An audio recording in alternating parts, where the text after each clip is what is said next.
in the lane, moving fast, ayy, ayy. Let them all cross. If they hate, then let them hate and make a bigger boss, ayy.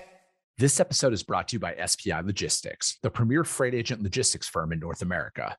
For over 40 years, SPI has been diligently building the most successful freight agent network to provide first-class relationships for our shippers, receivers, and carrier partners. We are more than another transportation network. We are a dedicated team of professionals united by one singular purpose, and that is to expedite our agents' success. All of our agents are set up for success on day one, as they are provided with a full suite of support staff that is ready to assist them with everything from after-hours emergencies to financial and administrative needs on a no-fee basis. This way, you can focus on continuing to grow your business. There is no financial risk to start, and you have the ability to earn up to 75% in commissions. If you are looking to take control of your financial future and build your business with the backing of one of the most successful logistics firms in North America, visit www.spi3pl.com to learn more. Do me a favor and let them know that the Freight Coach sent you. What is up, ladies and gentlemen? We are back. We are live. It is the Freight Coach Podcast, the top podcast in transportation, coming to you guys every single weekday, 8:30 a.m. Pacific, 10:30 Central, to break down some industry headlines. But most importantly, you guys provide some actual insight into what you can do with all of this information. If this is your first time tuning in, welcome. This is the real side of freight, ladies and gentlemen. And I do say that before every single show. And what I mean by that is I only speak with transportation professionals, because at the end of the day, you guys, I want to talk to the right individuals who have done what you're looking to do or who are currently doing what you're trying to achieve. So you can take that information, apply it, utilize it, and see a meaningful difference in your business and your life.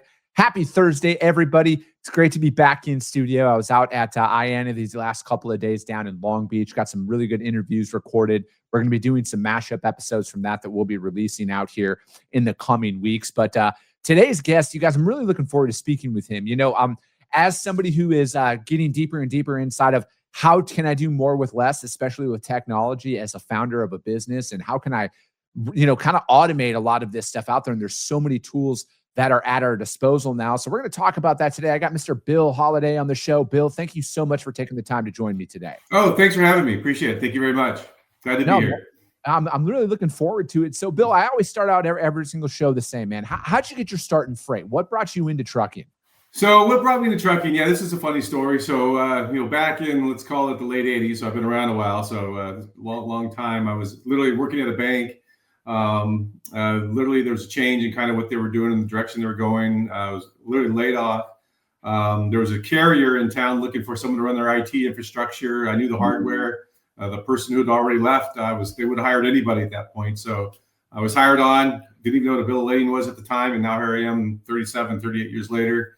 You know, I spent 16 years with the carrier, sales, operations, safety, compliance, the GM at the end. Then moved over into a TMS company, so a technology company selling TMS and mobility. I spent about 22 years there, and I made my way over to EBE Technologies not long ago, and so I'm happy to be here. So that's kind of how I got into this. It's sort of like, you know, I know that anybody grows up going, I'm going to be, you know, get into transportation, but once you get into it, you know, it's hard. It just gets in your blood, right? And yeah. I was talking earlier. Even my daughter is a freight broker. You know, I took my kids to work with me during their summer breaks, and they worked at the trucking company, and you know, doing settlements, writing billing, and some things like that. So they had a lot of exposure to the business. So anyway, that's kind of how I got into that. So. No, I mean, I think transportation is such a vast industry, right? Like there's so many opportunities that are in it. And especially now with, I mean, I want to call it a rise in technology, but like technology is at the forefront of every single business and industry out there right now. And, you know, so like what, EBE Technologies, how did that get all started? Kind of like what are your guys' core service competency? So core services, so EBE started back in the 70s, right? And they really kind of reinvented themselves about 25 years ago. So Larry Kerr, president and owner, he started working into the freight business, transportation carriers, they say about 25 years ago. So our core competency is everything transportation. That's our customer base. We probably have a little over 600 customers, and all transportation related. Where they got their start was really just scan, retrieval, document scanning, imaging systems, and then integrating those into TMSs.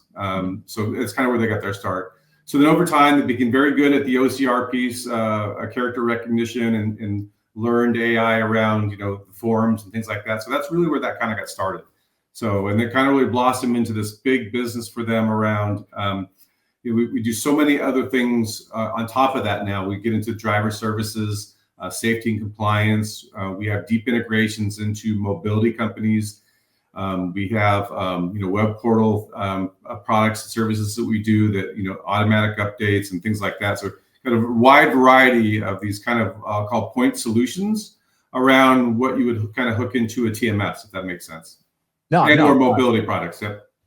So, I wanted to, because like it's very timely with it being Driver Appreciation Week out there for a lot of this, because I feel like there's a lot of things of, how can we go out there and honestly, this is the whole purpose of this show is putting best practices out there for people to apply into their business, right? Because it's like, there's no playbook to entrepreneurship. There's no, hey, you started your business, you're going to have everything figured out. But there's a lot of people out there who want to become more efficient, right? Like, I don't know anybody who goes into business with the intent of like, how do I burn all of my capital and crush my dreams within a couple of months, right? Like, I don't know of anybody who's going to do that. And, I look at with where technology is now, and, as somebody who started a freight brokerage, we're trying to pack a larger punch in the market. And I look at it as like with the right technology now, we're able to, right? Like, we're able to go out there, become more efficient. And then for me, it's like, I feel like most young entrepreneurs and young business owners, revenue producing activities are the top of mind, right? Like, I do not have hours a day to waste trying to figure out a lot of stuff, right? Like, my focus is on business development. It's on servicing my current customers. And there's ways behind the scenes where you can automate a lot of the paperwork and a lot of that stuff out there. And, on the driver and the carrier side as well, that's another big time suck out there. I know my dad back in the day when he'd come home from a couple of weeks out on the road, he'd have a stack of receipts and him and my mom going through everything, trip settlements, all of that stuff. And I remember those days. Yes. Yeah. And it's like, but it's not too far off from where things still kind of currently are. Bill, there's a lot of people out there who still operate in that capacity. Yeah, and so I want to tell a story around kind of that just a little bit. So I was thinking about coming on the show and my background, what I've done in industry, and some things like that. And so I was I had some driving time last night coming back from the Intermodal Expo in Long Beach. But I figured out that I've been on site inside of carrier operations over 1,000 different trucking companies over the course of my career. So I've had a lot of conversations with a lot of people. And I was kind of looking at the map. I've been down to Guatemala. I've been up to Prudhoe Bay, Mexico, of course, Canada, US. But literally, and I think that's a low estimate. If I had to go actually count it, it's probably north of 1,200 over the course of the last 23 years or so. And I kind of went back to like, what were some of the meaningful conversations that I had around, just in general with these owners and these people operating these companies. And one, out of all of those visits, out of all of them, over 1,000, one comes to mind and way ahead of all of the others. And it really is a president and owner of a trucking company. They're about 1,400 trucks, probably 4,000 trailers. But he's also a race car driver. And what he does, because everyone's focused on the top down, right? They're like, okay, my insurance, my trade cycle, my deadhead, my loaded miles, my empty miles, how do I purchase fuel? Everybody's doing that, right? And you have to be good at that. And that's, we're talking about cost, right? So that's, you have to know how to do that and, and be good at it. But let's turn that upside down for a minute. Let's start at not the bottom, but if you turn it upside down and think about that, and where I'm going with this, his commentary around this was, take it from the general ledger and look at it from that point back up. And so, which was very interesting. In his mind, he said, look, Bill, he goes, if I can increase productivity or save 0.1% with one small move or process change in my operation, and he relates that to the race car, right? He goes, all I do is one small minor tweak. That could be the difference of winning and losing, right?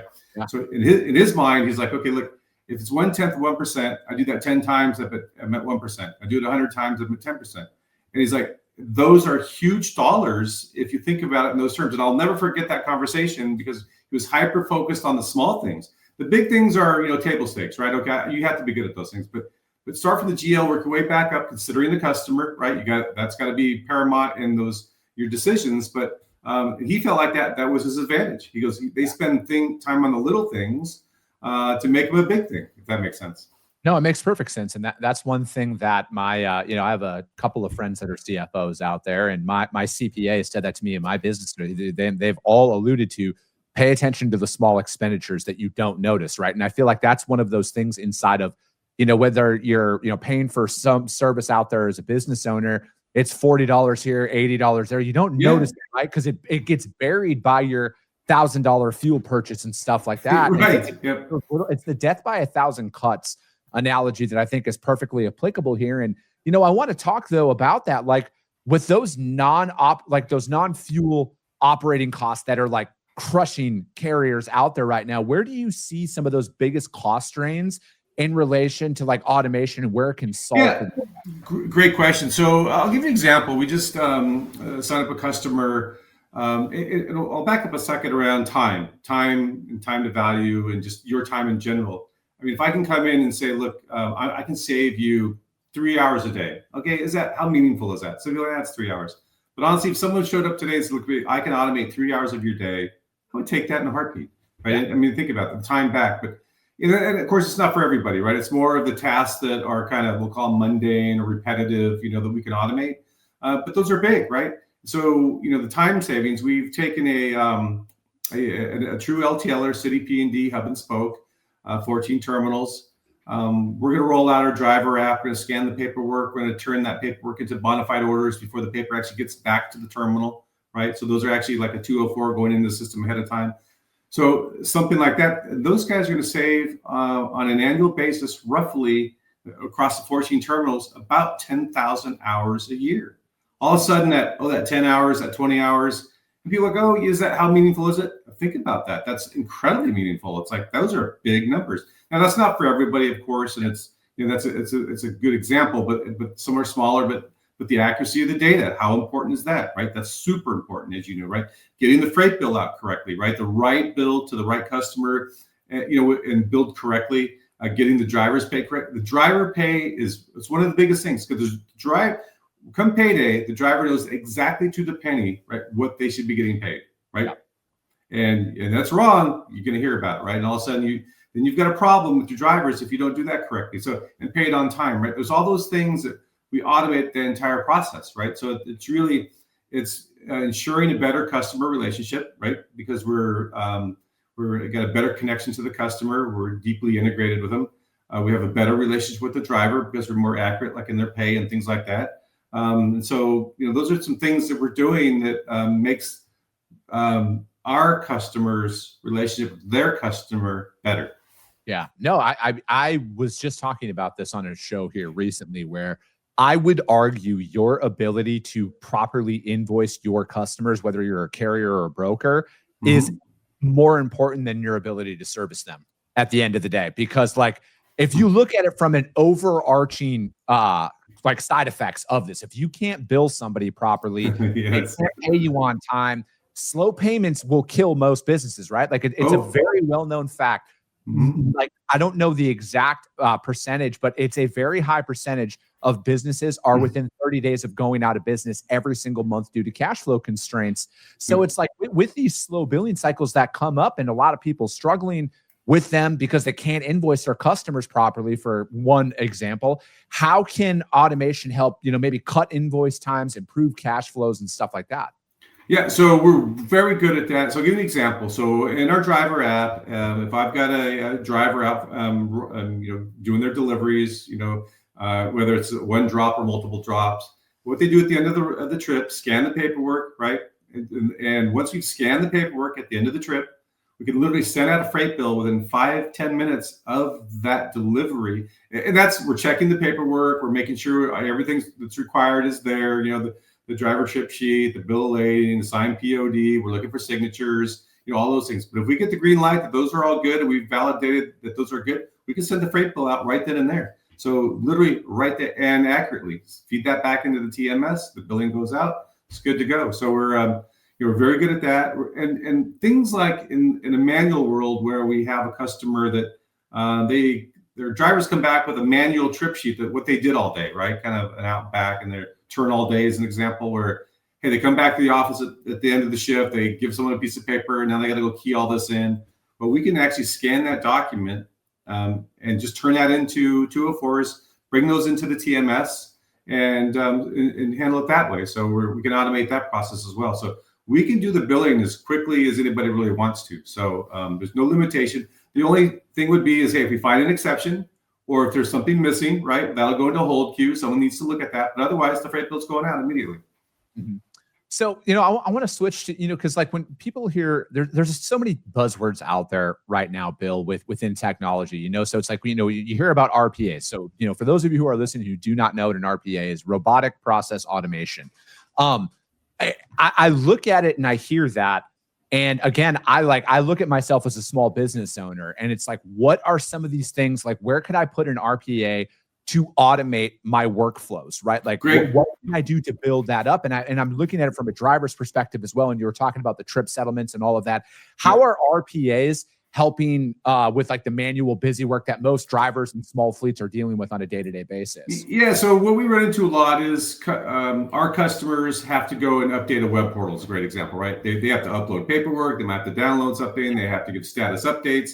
And this goes back to, may even have an effect on their scorecard with their customer, right? If this isn't done timely. But those things we can completely automate. So we've run into folks that have a team of maybe 3 or 4 people that are, full-time FTEs that's what they do all day long. We can literally automate that entire function as an example. So if you're doing CAS logistics or things like that, but we can go to these web portals, whether they're status updates, tendering orders, updating orders, pulling orders back in, bringing them into the TMS. We can do all of that. We can take, like I said, manual paperwork, inbound emails, spreadsheet, any of those things. We can ingest those into the EBE system, and we could turn those into 204s and make those a bona fide order in a TMS. And where that kind of comes in, what's very helpful, especially I'll focus on the LTL world for just a minute. If we're scanning those documents as we do the pickups, we can turn those into orders immediately, and then the terminal can start pre-planning the outbound while the driver's out doing the pickups. In a different world, they don't know anything about the pickup yet back at the terminal, so they can't pre-plan anything, right? So they could build those trailers out within maybe 6-7 hours ahead of schedule versus the paperwork getting delivered at the dock, and then they pre-plan to do that. How has some of this stuff transitioned into like driver retention, right? Because I feel like that is one side of this industry that isn't talked about a lot. Is like, how are we out there working to make the drivers' lives easier? Whether you're a fleet owner or you're building your fleet up, everybody that I know of that owns a trucking company at any given moment, Bill, are going to be like, yeah, we're always looking for drivers. We're always looking for drivers. We're always looking to do that. But it's like, I look at it as, it's like, how are some of these tools going to improve the driver experience? Because you brought up money earlier, and that is like, that kills, I would say, like 99% of employees to employers, the money, right? If you mess with their money, they're going to walk. Right. Don't mess with the money ever. How are automating like settlements and all of this stuff? How is that leading to a higher retention rate? Yeah. So as we process the paperwork with the app, right, that feeds back into the TMS. We're figuring out what settlement should be, or the driver pay, right, whether it's an owner operator, carrier, or a company driver, right. That all gets automated, ties back into the system, right. So we know exactly what to expect. Like say the carrier invoice as an example. So let's say it's an outside carrier.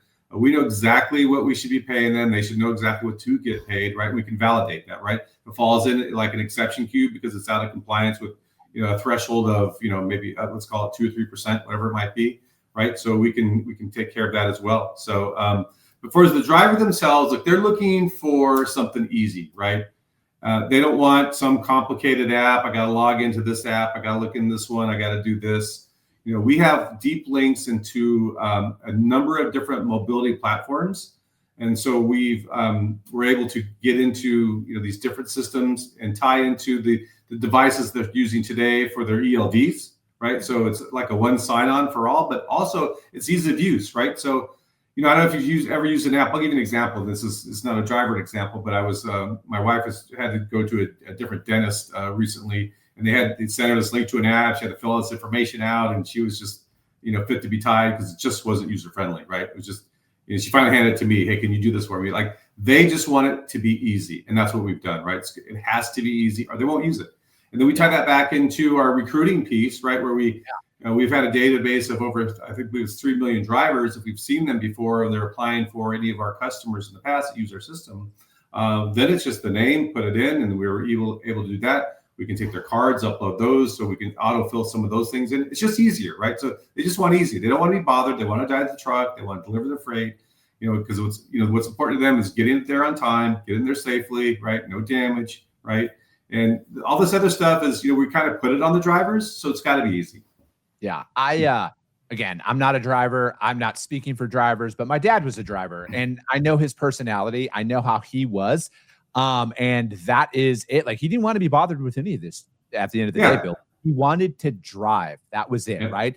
And then, I look at it is, and I've said this on the show multiple times in the past is, a lot of these, companies out there, like they can't shut their business down for a week to go to a conference, to learn about a lot of this new stuff, right? That's out there because, contrary to what a lot of people think, like, it is an investment to go to a conference and there has to be an ROI for your time. And especially if you're a owner operator or you own a small business, like, you're literally shutting your stuff down. You're running on a skeleton crew for so it's like when we're looking at this and, the driver piece, the hiring, the onboarding, the recruiting, all of that, that's a process out there. So it's like, and you were talking about some of those things. So it's like, is there it sounds like there's a driver piece here where a drivers can go in, they can have all of their, medical records and, CDL verification, all of that stuff can be on there. Is that in a portal where people can go in, start using a lot of that? The mobile app, in a portal, we can do all of that. So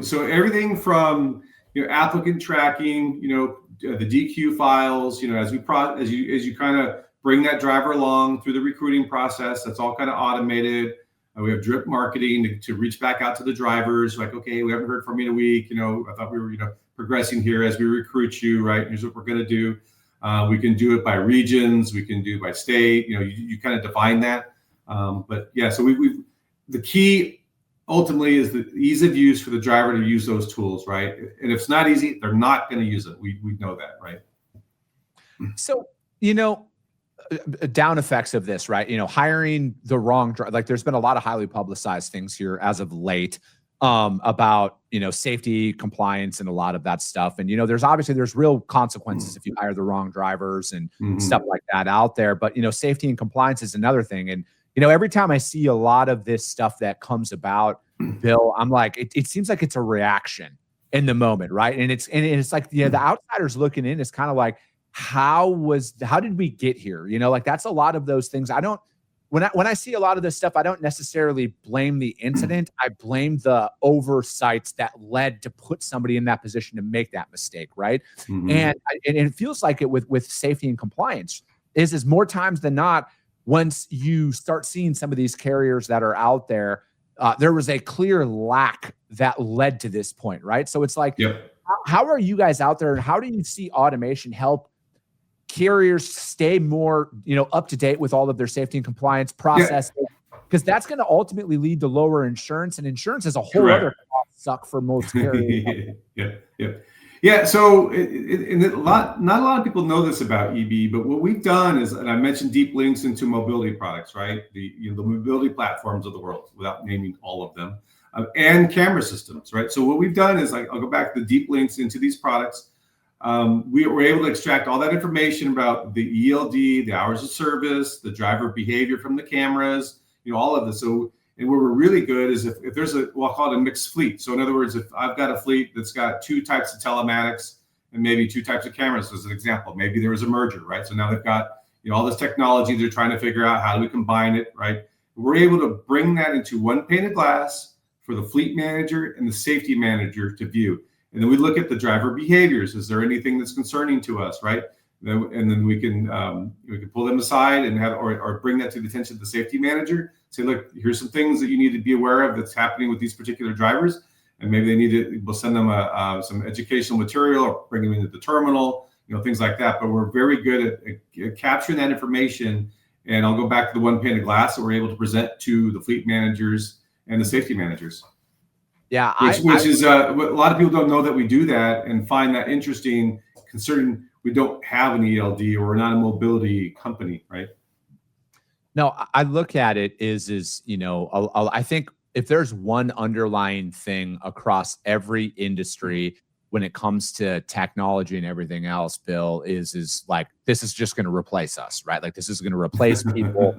All of a sudden, nobody's going to have jobs and everything else. But like, for me, everything you're describing here, this just makes a company more dialed in, right? Like, this is going to make you better at your job. How many safety managers, again, I would argue that probably everybody you would interview for this would be like, oh, I have so much going on, this is why it's not done. Well, this is why a tool keeps you, so like because you can't have I forgot to do that moment when you're getting in a deposition. Like if you're a safety manager and you're the unfortunate fatality or accident that happens out there, you cannot say we don't have that, right? The lawyers they're gonna bury you for that, right? So it's like, I look at a lot of what you're describing out here. This just makes you a more well-rounded company, and like, this is just going to keep you stay on task, keep you up to date, because again, I like it's never a matter if it's when you are in this position. You're going to be in a position, you're going to be on the unfortunate end of a denied insurance claim or a lawsuit, and then that could potentially bury your dream, your business, put tons of people out of work way faster than an RPA could. Yeah, we help mitigate that, right, with this tool set, right? And so that's part of what we offer. And so this really comes from, hey, what do the customers want? EBE is listen to their customers, from the very beginning, and these are the things that kind of came from that. And I think we have close to 30 different solutions that we offer that, around safety compliance, or it's on the RPA AI stuff. So it's we're doing a lot in that area, and mitigation of the risk is a big one, right? Mm-hmm. No, and I think, like, from my perspective, it's like there's always going to be something that's going to come up, right? And you need to you just like, I'm really going through, I don't want to call it like an identity crisis or anything like that, but like, I'm going through this phase in business, Bill, where it's like, we talk about the freight market being down. We talk about like, there's always something, and then everybody's always looking to blame somebody else. And I'm just at this kind of like reflective part of my journey of like, it's all on me. At the end of the day, I have to figure this out, right? Like, I can't look anybody else in the eye and be like, oh, it's a bad freight market, that's why I'm going out. No, I'm not going out of business. I'm going to figure it out, right? And I look at it with where technology is today. Like, there are so many tools that are out there that help you way more than work against you. And you have to go out there and you have to find them. You have to find those blind spots in your businesses. And the way that I see it, man, some of this technology is way cheaper than a consultant. Like a consultant could come in and bill you hundreds of thousands of dollars to tell you what an RPA can probably tell you. Right. And you bring up a really good point. We have such deep domain knowledge at EBE. It's incredible, right? 20 plus years of experience with a lot of the folks that are there.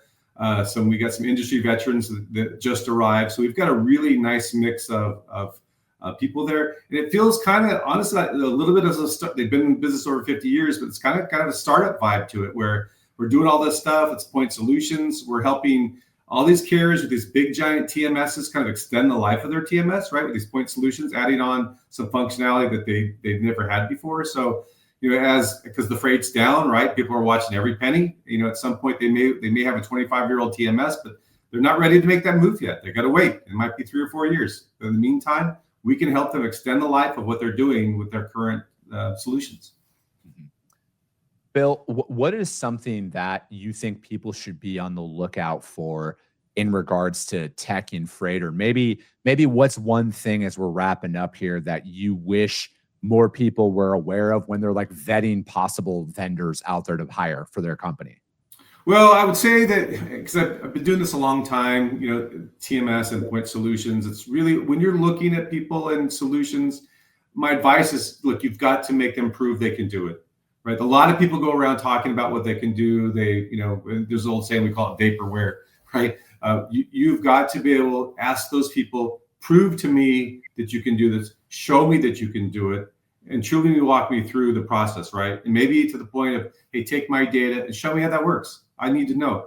Because what I've learned very recently is a lot of people call them kind of burn victims out in the market, where this new technology pops up, and we can do this, this, and this, but can they really do it? So my advice is really, do your due diligence, make them prove they can absolutely do that, right? And so that's probably the best advice I can give folks who are out shopping for new technology, because there's a lot of talk going on right now, but it's really, it's delivering the freight, it's getting the bills out, it's getting the drivers paid, right? That's and safely, right? So those are the important factors, and then streamlining the back office with this automation, right? These are really good things. No, perfect. Bill, I appreciate your time today. How does anybody reach out to you to find out more about what you guys have going on? Yeah, you can just find me on LinkedIn, Bill Holaday at EBE, or just hit our website, or Bill H at ebe-inc.com. Perfect. Sounds good, Bill. Bill, thank you so much for joining me. That's going to be it for today, ladies and gentlemen. As always, if you got value in what you heard, subscribe to the show, you guys. And if you're feeling ambitious after this one, which you should be, rank the show on iTunes and Spotify, because if you saw value, your network's going to see value as well. I appreciate you guys. I love you guys. And we'll be talking to you soon. Came back with a bang. Window down, yelling out money, anything. Hey, ooh, got the foot